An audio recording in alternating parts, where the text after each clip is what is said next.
Man, Pirates of the Caribbean is the thing I don't think 90% of the community knew they wanted. I'm still in some shock. The world looked a little odd in Kingdom Hearts 2. Stretched on realistic textures, Sora and Donald look like neon lights compared to the rest of the world. Jack Sparrow, well, didn't sound like Jack Sparrow. Question is, what's beyond the leaf, savvy? But holy shit, those beautiful bastards over at Square did it. They just made the most beautiful and well-rendered world in Kingdom Hearts history. They got Sora looking dope as a pirate with a gold tooth, Donald and Goofy looking nice too, and making cartoon characters somehow fit into a world of real people. It is amazing, and also Jack Sparrow sounds like Jack freaking Sparrow. It's the code. Mustn't strike a pirate aboard ship when said pirate offers to confabulate. Before I get ahead of myself, let's settle back in and analyze what we got with this absolutely stunning looking world. Nomura in an interview apparently stated that he wanted to push the limits of the game, so he wanted another realistic looking world, so he chose pirates. And story-wise, I like the idea of it largely for Sora, who seemed to really enjoy himself the last time he came to the Pirates of the Caribbean world, and we can see his cheerful reaction to it in the first few seconds of the trailer as he's singing or humming the Pirates of the Caribbean theme song. And we then cut to the scene from Pirates at World's End, in which it seems the world is based off of, as we have the whole scene ripped from the movie. That should be an interesting reunion for Sora and Barbossa though.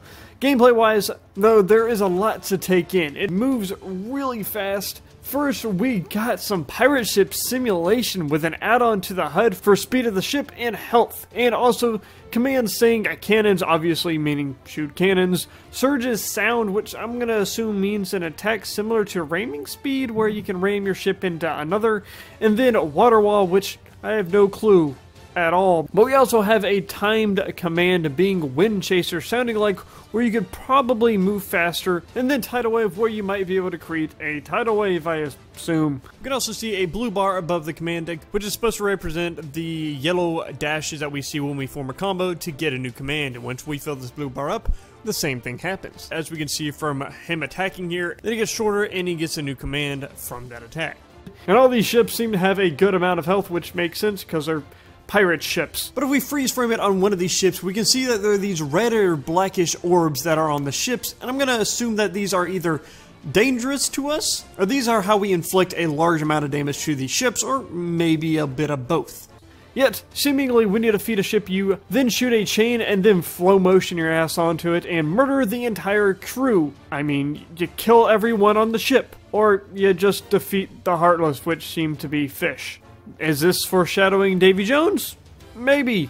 I mean, Sora's Keyblade does have the key to the chest of Davy Jones' heart, so I'm sure he's going to be coming for Sora's Keyblade, obviously. Either way, Sora's gotta quench his pirate bloodlust and fight some fish people, where we see his dope and probably one of, if not my favorite Keyblade designs so far. We then see a new Keyblade transformation called High Wind, which was really hard for me to tell exactly what it was at first, as Sora goes into a more like fighting stance with the sword, and then it transforms into a spear-like weapon. We then summon a barrage of spears from the sky just like a Garugamesh, and a new command appears called Storm Flag, to which it turns into something I can actually distinguish, a giant flag, which is also pretty unique and you wouldn't think of being that lethal, but Sora seems to be doing fine with it, using it for a giant spinning attack and then stabbing it, both with a wide range. And also, if you're wondering, when transforming his Keyblade, Sora's bandana does change color to red, which is going to represent a power form, pretty much. We then do some rock climbing with some familiar monkey Heartless. If you don't remember, these are Storm Wilders from Tarzan and Kingdom Hearts 1. I like that they're actually bringing back some of the classic enemies, not just shadows and soldiers. After we do some rock climbing though, we go for a swim into anyone who loved them some Atlantica. I think I found out where you're going to be most of the game. But it looks like, and hopefully will feel a lot better, swimming in this game than in Kingdom Hearts 1, where it was pretty clunky. While it does look cool, it's nice that it's not a complete underwater world, but it's just only a part of it. But it does look beautiful from what we do have, and also it's kind of cool to see actual marine life that aren't heartless under the water. But while underwater, Saurus seems to have some similar attacks to when he's above water, but it is overall a different combo. And we see he is also able to do a move where he spins his Keyblade while swimming, which I assume you can attack with. But we can't use the focus bar while underwater, which is a good thing to take note of. Then, once we are done swimming, we can double jump and teleport to the next Heartless, to which we can apparently actually ride these Heartless. It seems like we can have the choice of going from places by sea or air, and apparently through the Black Pearl too, which I really like. I like having a multitude of ways to travel around a world, especially if there's 3 of them where you can go underwater, through the air, and also on a boat. But along with flying on these Heartless, we have some new attacks, being Burst Shot, Torpedoes, Air Dodge, and Get Off, all kind of obvious as to what they probably do. Cutting to the same area, we are now in the middle of a boss fight that seems very familiar. I'd compare this boss to a 350 at Bad 2 Days, a Ruler of the Sky, and also Storm Rider from Kingdom Hearts 2. But more I'd say Ruler of the Sky for the flying over a vast ocean, and you have to fight him in the air after you chase it. But for design-wise, probably Storm Rider. But overall, hopefully it will be a much better battle than Ruler of the Sky, because that battle was kind of boring, and I didn't like it at all. But instead of flying by yourself to this boss like Ruler of the Sky you had to, here you can use the Heartless to get to it, and also, I'd assume, attack.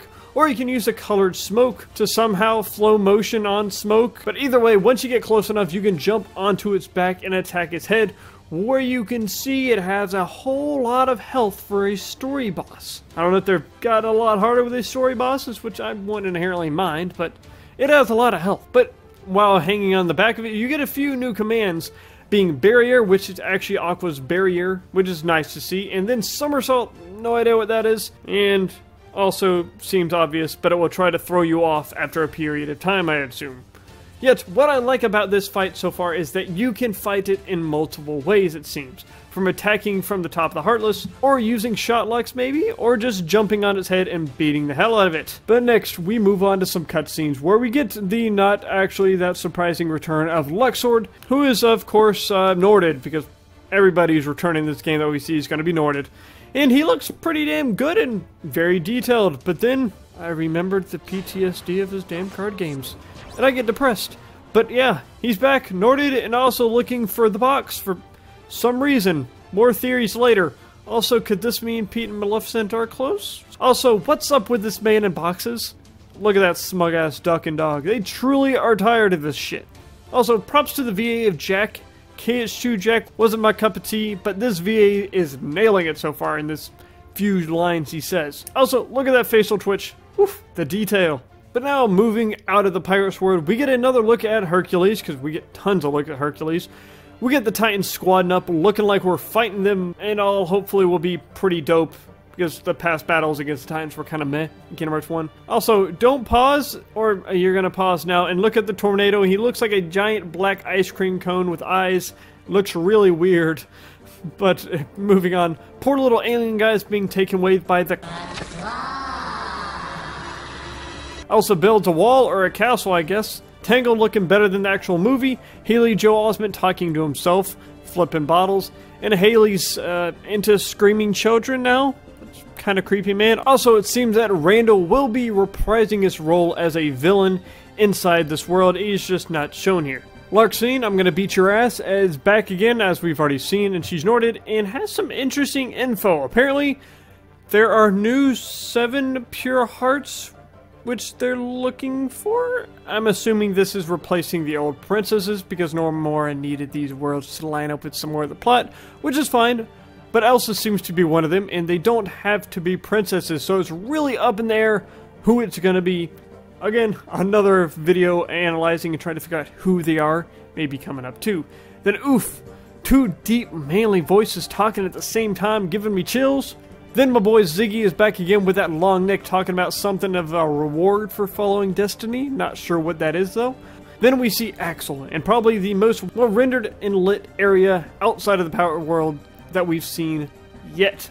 I don't think this is a pre-rendered like CGI cutscene. I think this is actually in engine. I could be wrong, but it looks absolutely beautiful here. From the lighting works on the trees, their hair, his jacket, everything looks beautiful. But Lee's model and hair looks about as good as, probably also better than any model in the game. Then, OMG. Kyrie looks so freaking damn adorable. Sure, she looks 3 years younger, but holy shit, she is adorable. Good to see them getting along, sitting on a rock somewhere. Daybreak Town, Twilight Town, Jungle Book, Bridge to Terbithia. I have no clue. Any ideas? But then we see my boy Riku chilling and relaxing with himself, just a bro's day out on the beach. But for real, I know that is replica Riku, I believe? Or is he having hallucinations? I just find this scene kind of weird. One, why is Riku just sitting on Destiny Islands by himself? Or technically with himself? Why is he hanging out with replica Riku on Destiny Islands? And how the hell has replica Riku come back? I assume maybe Enzo did something, but still, why are they just chilling here? Is it a dream? I don't know. I think I'm the most confused about this scene out of everything so far. So, yeah, please let me know what y'all think about this scene, because I'm kind of lost. But one thing to add on is Marluxia shows up in the Japanese version of this trailer and has yellow eyes, and is part of the organization, which I thought from the start he would be. I assume the same thing that happened to Ventus/Vanitas in 0.2 opening happened here, where they had the wrong eye color, because they seem to be in the same spot from the trailer that we saw with Marluxia, where he had a greenish eye color, I believe. So, just take note of that. But that is it for my analysis for the third trailer for this E3, and is probably one of my favorite trailers, largely with the Pirates World, which is a welcome surprise. It looks spectacular, and I really love Sora's design. Also, it's curious to think that maybe Donald and Goofy also get their own uniquely world-designed weapons, such as we see from Pirates here. If you look at the renders, they have a unique weapon. So that would be kind of cool if they also get their own design for each world, such as that. But the rest of the trailer does give us a little insight into some more of the plot, such as the 7 new lights, lots of stuff to theorize, which I might make videos on. Oh, also, seeing Axel and Kyrie's absolutely adorable new design just makes me smile. But that is it. If you might care on my thoughts on the delay, truthfully, I don't really mind it. According to Nomura, they actually did this to attempt a more worldwide release, which otherwise Japan would have gotten this game by about a month first, which instead of 4 days, which it is now. So this only opens up things for the game to get more polished, which I am good with. And this is very understanding, honestly. Nomura was willing to speed up production, but they said they couldn't really do it either way. So let's be happy, we have a release date. They're going to fine-tune things too, make the combat even better, which I've heard they've already kind of done with this new latest demo at E3. The input lag's kind of pretty much gone, and less command pop-it. So things sound really good as of now, which, either way, what do you think of this trailer and all the trailers for E3? Are you hyped? Are you excited? What do you think of the new release date that we have? Or the actual release date that we have? But my name's Arcane Keyblade, and I will see you all in the next video. Peace out.